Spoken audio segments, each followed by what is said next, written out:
Ah, mas você não tem cara de nordestino. Quem aí já ouviu essa frase? Algumas pessoas, né? Eu ouvi, quando eu ouvi, eu tomei uma decisão importante. Eu fazia doutorado na Universidade do Minho, em Portugal, e estava na estação de trem do Porto, indo para Braga. Era um dia importante porque eu precisava apresentar à universidade qual seria a minha investigação, qual seria a minha tese. A fila da compra do bilhete simplesmente não andava e eu vi que tinha uma senhora brasileira lá na ponta atrasando o processo. Eu disse, eu vou ajudá-la. E fui. Ajudei a senhora, comprei a passagem dela, depois comprei a minha. E aí, depois conversando um pouco, ela não quis só me agradecer, quis puxar um assunto, foi gentil. Mas daqui a pouco ela disparou assim, mas você é da onde no Brasil? Eu disse, olha, eu sou de Natal. Aí ela disse, nossa, de Natal? Mas você não tem cara de nordestino. E que coisa, operando tão bem essa máquina aqui, dos bilhetes. Aí eu olhei para ela e pensei, que coisa, né? Que coisa não ter essa cara da região de onde eu sou, e que coisa ela está muito espantada em operar essa máquina, né? Como se eu não pudesse ter acesso à tecnologia. Aí eu disse, olha, eu já sei o que é que eu vou investigar nesse doutorado. Eu quero saber que lugar é esse que a gente ocupa na cabeça dessa senhora, que é um lugar menor, um lugar subalterno muitas vezes, e foi isso que eu me propus a fazer. E eu já sabia que ia encontrar coisas bem piores. E quando eu falo que encontrar coisas piores, é porque eu morei em Brasília anos antes, e lá em Brasília eu ouvi frases do tipo assim, você é bem competente apesar de ser do Nordeste. Ou então assim, vai dirigir aqui em Brasília? Cuidado, não vai fazer baianagem no trânsito não. Ou então, você é do Nordeste, mas não é da Bahia não, né? Porque se for da Bahia, ninguém contrata aqui. Porque na Bahia só tem gente preguiçosa. E eu pensava, né, que isso já era assim, muito desproporcional. E aí, somando com a história da senhora, eu concluí que esse preconceito ele é muito assentado. Ele está cristalizado na cabeça do brasileiro. Mas ele precisava ter uma razão, porque os estereótipos não surgem do nada, não permanecem por acaso. E a minha busca foi por essa gênese. Quando é que isso começou e como? E eu consegui achar um início assim muito certo. E aí eu comecei a cascavilhar como jornalista jornais antigos, lá no tempo em que o Nordeste foi criado. O tempo em que o Nordeste passou a existir enquanto região. E aí, cascavilhando esses jornais antigos, eu encontrei frases do tipo assim, eles são indolentes, preguiçosos, eles são disformes, decrépitos, são incapazes, eles são inúteis. Está no jornal isso. Não era ilação, não era entrelinha, é o que estava expresso mesmo lá. Então pude ver que de fato existia uma gênese e a cabeça daquela senhora era, em alguma medida, ou em total medida, a cabeça de muita gente do Brasil. E aí essa origem certa, ela tem tudo a ver com a Paraíba. Antes, tudo isso aqui era um grande norte, era uma região enorme e não havia subdivisão. Mas aí, em 1919, vai haver uma divisão aqui. O Nordeste vai ser criado no papel e por um paraibano, que era o presidente Epitácio Pessoa. A questão das secas atravessava a história do Brasil como um grande problema que não se conseguia amenizar os efeitos das secas. E aí as ideias mais incríveis, e eu estou sendo irônico nesse incrível, surgiram nesse processo. Para vocês terem ideia, assim, lá no Império, uma das propostas era importar camelos da África para substituir pelos jumentos no Nordeste. Porque isso aí daria conta de resolver o problema. E até fizeram esse experimento, foram buscar camelos na Argélia e colocaram lá no Ceará. Só que não deu certo, né, gente? Isso virou até tema de escola de samba aí nos anos 90, no Rio de Janeiro. Mas, enfim, voltando a Epitácio Pessoa. A gente vai lembrar do tempo da escola, daquela coisa da política do café com leite, quando São Paulo e Minas Gerais se revezavam na presidência.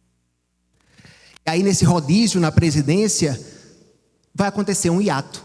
Um paraibano assume a presidência, que é Epitácio Pessoa. E Epitácio Pessoa vai dizer assim, ok, São Paulo, ok, Minas, vocês já fizeram muito aí por vocês, está na hora de eu fazer pela minha terra. E aí ele vai identificar quais eram os estados que sofriam com a seca e cria o Nordeste, num papel, num decreto. O Nordeste passa a existir. E passa a existir recebendo recursos, muitos recursos federais para fazer obras importantes, como o Porto de João Pessoa, o Porto de Natal, o Porto de Recife, para fazer estradas de rodagem, estradas ferroviárias. Agora vocês imaginem o Sul, e quando eu falo Sul é Sul e Sudeste, o Sul olhando para isso. Vendo um presidente paraibano levando esse monte de recursos para sua terra e dizendo por escrito que estava fazendo isso para restabelecer economicamente a sua região. A reação foi imediata. É daí que começa o tiroteio moral contra a gente. São séries e séries de reportagens nos jornais para convencer o Brasil de que não deveria haver investimento no Nordeste, de que os nordestinos não valiam a pena, não tinha para que fazer esse esforço por essa região e essa população. E essa campanha depreciativa tinha um efeito duplo. Tinha dois objetivos. Esse, de convencer que não mandassem recursos, e também de dizer assim, quando eles vierem para cá, na busca das tais oportunidades, desse Eldorado paulista, né, que foi muito vendido como a terra das oportunidades, não é para empregá-los, não. Porque o que a gente quer é empregar o italiano branco, o espanhol branco e o alemão branco. E não por acaso. É porque o Brasil queria ser branco. O Brasil tinha um projeto, era uma política de Estado de branqueamento da população.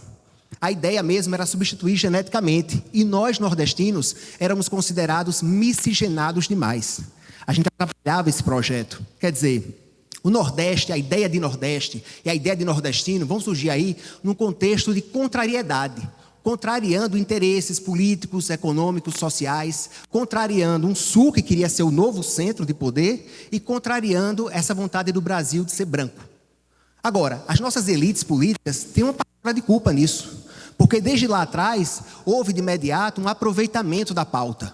Uma ideia de que, olha, se nós somos o Nordeste, essa terra sofrida, das secas, dos flagelados, então vamos abraçar esse discurso para pedir mais, para estender o PIBs, para conseguir mais investimentos. Investimentos também para a minha terra, para a terra da minha família, para a terra de uns amigos. Isso aconteceu, né? Tanto que é daí que vem essa expressão conhecida, também no tempo da escola, da indústria da seca. Agora, é um termo muito perigoso, porque na hora que você diz assim, que toda e qualquer ação para a convivência com a seca no Nordeste é permeada por corrupção, você generaliza, e aí toda generalização é problemática, você está dizendo o quê?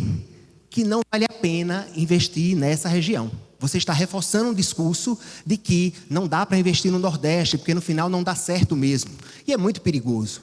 Tem até um estudo que eu trouxe para a minha pesquisa, que foi feito com análise, a partir da análise do que os deputados e senadores do Nordeste falavam no Congresso Nacional ao longo do século XX.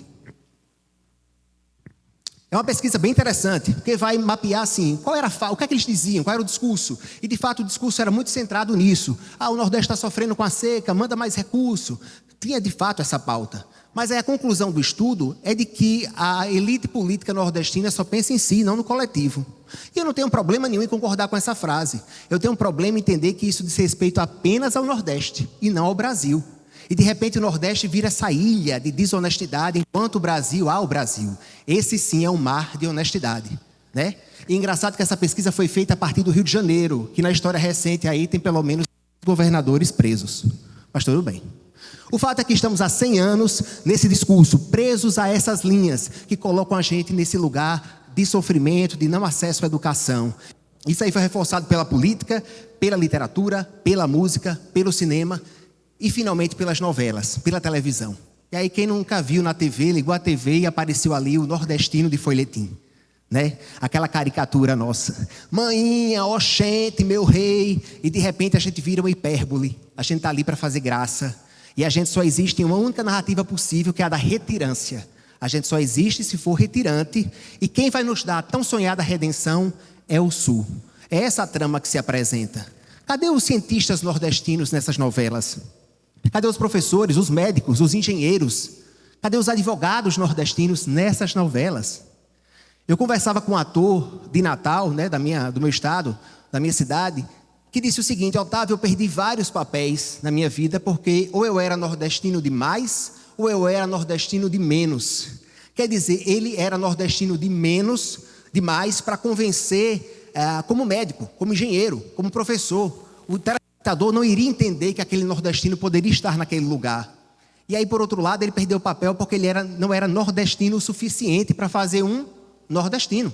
Quer dizer, ele não correspondia a uma caricatura. Essa é uma das vivências que eu trouxe para a pesquisa, porque eu entendo que as vivências são meios para a gente entender como esse preconceito se manifesta hoje. E aqui da Paraíba mesmo vieram boas histórias. Um paraibano me contou que em São Paulo perguntaram assim: na Paraíba, mas lá tem internet, lá tem Coca-Cola? Quer dizer, a Paraíba aí quase como um lugar idílico, onde o capitalismo não chegou a alcançar com as suas garras, né? E outra história bem mais triste de uma paraibana, conterrânea de vocês, que perdeu a promoção profissional no trabalho por causa do sotaque. Ela trabalhava numa concessionária de luxo em São Paulo e o chefe disse assim: não tem como promover você, você não tem como ir para o setor de vendas, porque esse seu sotaque não passa a ideia de sofisticação. Olha que grave isso, né? Então isso continua acontecendo. Agora, Semana retrasada, ou faz um pouco mais, talvez 4, 5 semanas, tinha um casal catarinense nas redes sociais falando assim: nós somos melhores, porque nós somos mais Europa. Vocês não, vocês são menos Europa, então por isso vocês estão nesse lugar menor. Veja que é uma repetição do discurso lá de 1920, que queria privilegiar a mão de obra europeia, imigrante, em detrimento da nossa mão de obra miscigenada. Né? Então a gente é acusado o tempo todo, e aí a TV vem em lata. De repente 9 estados do Nordeste viram aí um lotezinho 10 por 30. Se você pegar o jornalismo, também vai tratar a gente de forma muito rasa.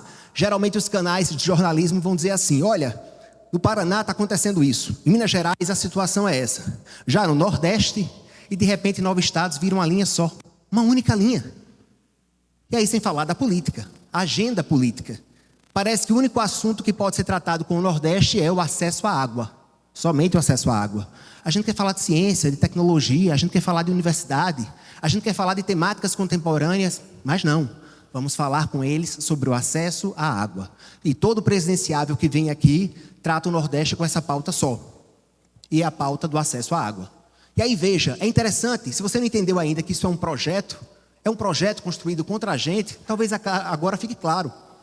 Em 1920, a água restabeleceria economicamente a nossa região, mas nos foi negado. E hoje, oferecem, tudo que nos é oferecido é justamente o que não garante o restabelecimento econômico da nossa região. Agora, de repente a gente está aqui num evento como esse, falando de tecnologia, de inovação, de oportunidades, de mercado, e a gente segue o quê? Contrariando.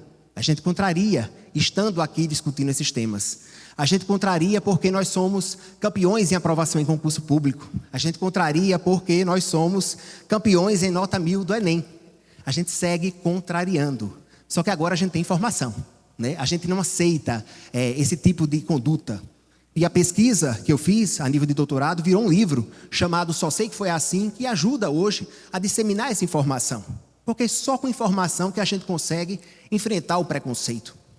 E eu estou realmente querendo muito reencontrar aquela senhora da estação de trem. Pode ser que ela não apareça para mim, apareça outra pessoa, mas pode ser que apareça alguém para vocês com essa notificação de que vocês não têm cara de nordestino. Porque eu particularmente já sei o que dizer e até sugiro a vocês. Eu vou dizer: olha, eu tenho sim cara de nordestino, porque eu sou nordestino. Agora, o que eu não tenho é a projeção de um estereótipo capaz de legitimar o seu preconceito. E o preconceito, ele só serve para quem sabe que não convence. E nós, população do Nordeste, somos grandes e plural demais para caber dentro de um pensamento tão pequeno.